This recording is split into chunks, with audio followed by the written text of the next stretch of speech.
Hello, you wonderful people, and welcome to another episode of Super-Fanta-Fi. This being a show, we're talking about TV shows of the supernatural, fantasy, and/or science fictional genre. For today's episode, I'm going to talk about the latest episode of Midnight Texas. A very, very good episode where we had the storm hitting town.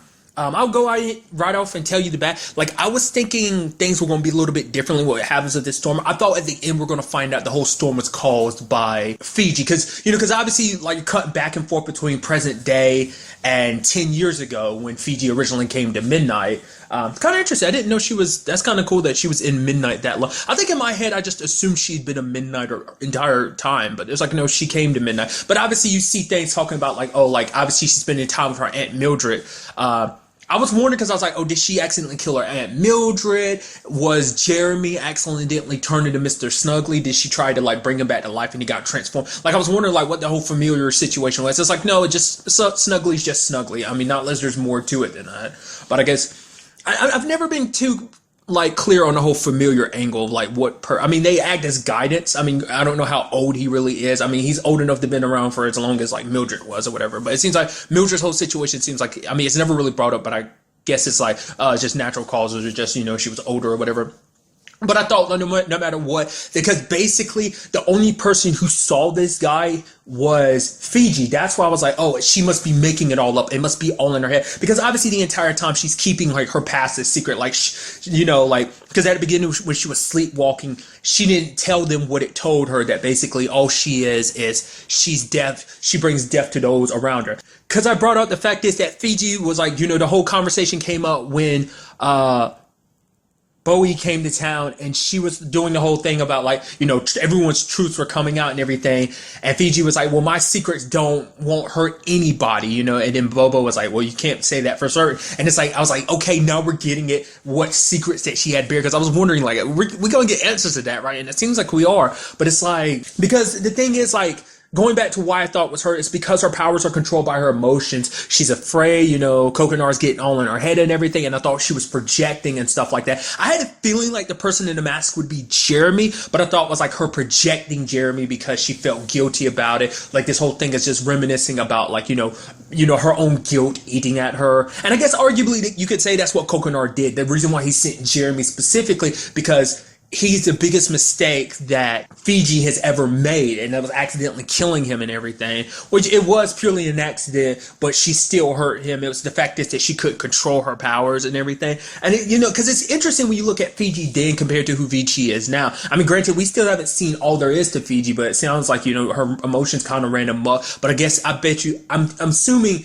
that Jeremy's death was a catalyst to kind of make her change and kind of keep herself more in line, keep herself more in check. Which was that whole conversation about her being a virgin. I didn't know that was going to be the big secret that she let out. And everyone was like, oh, okay. Everyone was like, oh, okay. I mean, thanks for being honest with me. But it's like, she literally had to say that in front of everyone, being like, yeah, I'm a virgin.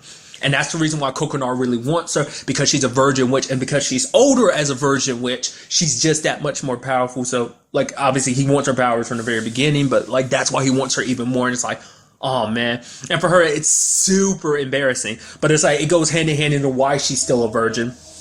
Because she's never been with anyone. Because the last person she tried to be with was Jeremy, and she accidentally killed him. So I'm sure that's enough to kind of steer you away from, like, ever trying that again. So I also love the conversation of, like, when they were activating the spell and everything, and everyone's like, the rest like, no, I'll be the sacrifice and everything. And they're just like, no, you're not going to be the sacrifice. And then Snuggly said, like, I'll do it. And she's like, oh, man, I don't know what I do. You're like my mind's eye. And it's like, oh, this little sweet moment. And he's like, yeah, but I never liked you. But I never liked you. You know that. And it's just like, you kill this sweet moment, and you have Fiji kind of going almost a sign, like, yeah, I know, because they've never liked each other. Cats don't really like her. She doesn't really get along. I mean, plus never really got along with him anyway. But it was like, I just thought that was so good. Like, he ruined that sweet end. Oh man, I'll miss you. Oh, you hate me.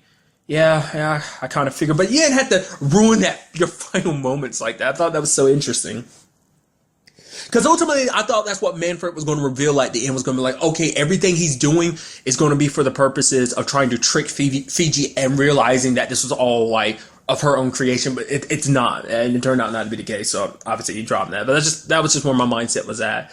I am curious why the spell hit him and not anyone else. Maybe the spell is specifically tied to people like Manfred who are psychics. So maybe that's why it didn't sacrifice him, because the point wasn't to completely kill him. It was supposed to be a curse because I mean he was getting rough translation, so it was like, oh, it needs a sacrifice, but it's probably like you need to momentarily die because the psychic has to go to the other side. It has to. That's why it's written in his family's like in Zelda's books and everything. Probably because it's like something only a psychic could do. The reason why it hit him because it had to be his death that kind of pushed him over to the other side, and he ended up getting the answers to how to seal away the reseal the veil from the last guy, because apparently the last guy, however, like it seems like a self-sacrifice thing, or at least in some shape or form, because the last guy who sealed the veil a long time ago ended up broken and burnt, and there wasn't even a lot of him to bury. So I was so certain they were going to get it like the first try. I'm like, oh yeah, let's check out the guy's body. It's like, oh, it's dust now. Well, it was like 1,000 years ago. So, but it seemed like it. I mean, I don't know. To be broken and burnt like that, I don't know if that's like a self-sacrifice thing or what. I mean, to be fair, Manfred's kind of got a few more tricks up his sleeve. The whole like being able to like control spirits and stuff like that. Also, when you look at that moment too, when he died, it was kind of interesting when you saw that moment where you had Olivia running over and smacking him in the chest, like obviously trying to like resuscitate him. I was like, holy crap, look at you, and the look fear in her eyes. I mean, I guess it's like, yeah, she doesn't trust Manfred. They had an on and off like acquaintance relationship, but I think it's like, no, you're not about to die. It's like, no, like, yeah, I don't like you, but come on, you're not about to die in front of me, because it was like, holy crap, you haven't seen Olivia like that in a while. I guess there's also another angle of like the fact of the matter is, he's part of this group, he's a midnighter, he's part of this dysfunctional family, so it's like, of course she's going to do everything she can to save him. So I don't know, just like I said, just interesting considering the fact this Olivia hasn't. She even said it last episode. It's like, I didn't trust Manfred. Glad he left and everything, So that's where my mind was immediately at.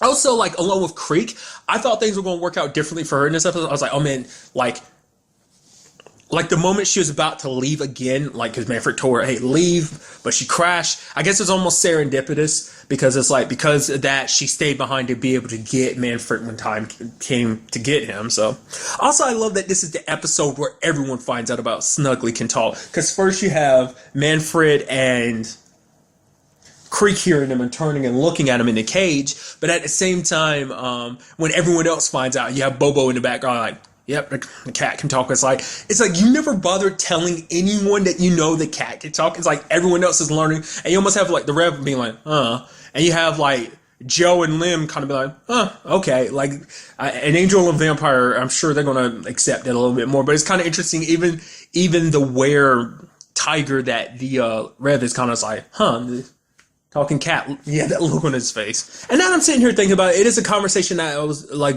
pondering. Well, a topic I was pondering in my head is the fact this dad, Kokonar, could get to Jeremy. It's like, is it because Fiji killed him that put him in a position to be in a place that a demon could reach him? Or is it just like, because we saw look at the afterlife, because it's like Manfred's never seen the other side. Yeah, he could see ghosts, but for him, ghosts are kind of crossed over into this world. I guess when ghosts are able to be seen in our world, I guess that's them kind of in limbo or something, because the other side is kind of like I can't help but make the comparison, especially because, and the actress's name is Ariel, the actress who plays Olivia, because I was thinking her name was Ariel with Monday's episode when I kind of brought it up, but I was like, I wasn't 100% sure, so I kind of dropped it, but it's like, her name is Ariel.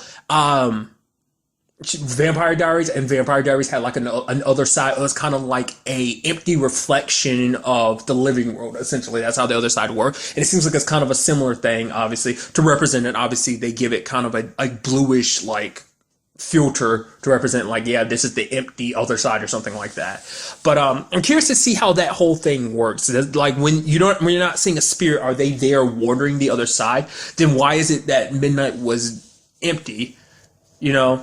Or was that like a special pocket moment of like, okay, this is the one spirit you want to talk to, ask a question, lo and behold, like his spirit was drawn here, your spirit was drawn here. So is that what that's supposed to represent? Either way, the point was, like, I'm getting back to is like, how did he get to Jeremy? Was he able to just pluck him out of the spirit realm and like, oh, you're mine? Or is it because that he was killed in such a bad way, like, but because it was magic that ended up killing him, that he ended up there or something? I feel like you shouldn't get really punished for something like that. So I would assume it's the former, that it's just like, oh, he plucked his soul, or not unless he disguised the demon as Jeremy, that it's not really Jeremy, it's just something to look like Jeremy to make Fiji let down her guard and, feel bad about the whole situation. Hence why she goes with him at the end of the episode and everything. But obviously that's me talking about a lot of the surface stuff. There's obviously like the inner like connection stuff that has to be talked about too. Also appreciate the there being rapes brought up. That kind of also brought up why I kind of thought it was also Fiji too, that Bobo walked away with only like a little bit of a wound or something, like, because it's still enough to be like, oh, her emotions are out of control, but not enough to kill Bobo. Once again, dropping it because that turned out not to be the case. But I thought that was kind of interesting. I would assume we're going to be seeing them more because apparently they represent like the rising of a demon essentially. But what I was about to talk about is Lim and Olivia still having problems there. I even love the whole thing about Lim having to kind of get all decked out so he can step out in the sun. And he's like, you're enjoying this, aren't you? This is your bit of revenge. She's like, no, if it was my revenge, you'd be out here butt naked. But she didn't say butt naked. She said specifically naked. I added in the butt. I apologize.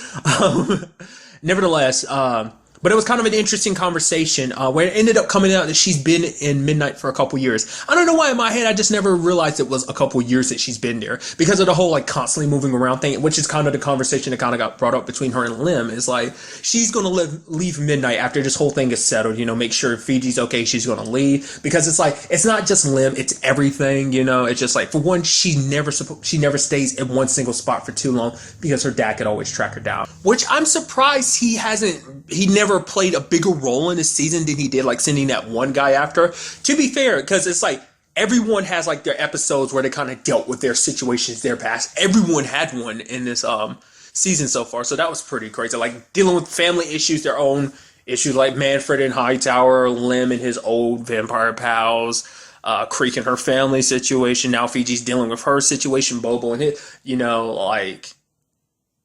I mean, like I said, those are still elements that I'd like to see more of in the future. But nevertheless, Olivia's decided that she's going to leave. But the only reason why normally she doesn't stay places long, but the reason why she stays so long now was for Lim. And Lim's like, hey, then I got to thank you. She's like, I love you, but I have to just because of everything. And he's like, he understands it. He's just like, he's glad that I'm thankful to have known you. So, because even Bobo was like, he hopes that Lim and Olivia like fix things together. Because it's almost like I literally saw someone refer to them as the power couple. They are essentially the power couple. And it's like to see them broken up after all of this, because sadly, because the sad truth of the matter is it would have always been like this. Maybe it's happening a little sooner than expected, but it was always going to be like this. And at the very least, Olivia is giving him a heads up. And when she has to go and when she does eventually go, he'll understand. He'll be like, well, at least she told me straight up. At least she'd just leave or just leave a note. That whole conversation. Like that came up last episode. So, like I said, overall, a very good episode across the board. Next week is the season finale, obviously on a regular Monday schedule. So, I'm very interested to see how this all wraps up. Like I said, I get the feeling like it might be a situation that might be setting Manfred up to have to sacrifice himself. There's this weird moment I had my head. I was thinking like, what if it's a situation where Manfred does, but somehow like Creek gets his powers where she can see ghosts and Manfred stays around, but obviously he's in ghost form or something like that. I doubt that's going to be the case, but that was kind of where I was. But it's like, it does seem like it's going to be like a sacrifice is needed to seal it up. Like the original dude who sealed it up all that years ago. I definitely got that urge. Like it's like obviously because it's a season finale and stuff like that, and it is based on a series of books. I'm like, this Coconut thing isn't done. What's most likely going to happen is that when the season's all said and done, they're going to think they sealed it up, but it was open long enough for him to pop out, and he's here on Earth in a humanoid form, in a quote unquote human form, is what I'm trying to say. So I don't know. That's just me kind of guessing at this. I'm very excited to see how this all plays out in the season finale. So. But really, that's all I want to talk about in this episode. Till the next time we meet, be happy, be safe, live life to the fullest, and enjoy it. Good day, and goodbye.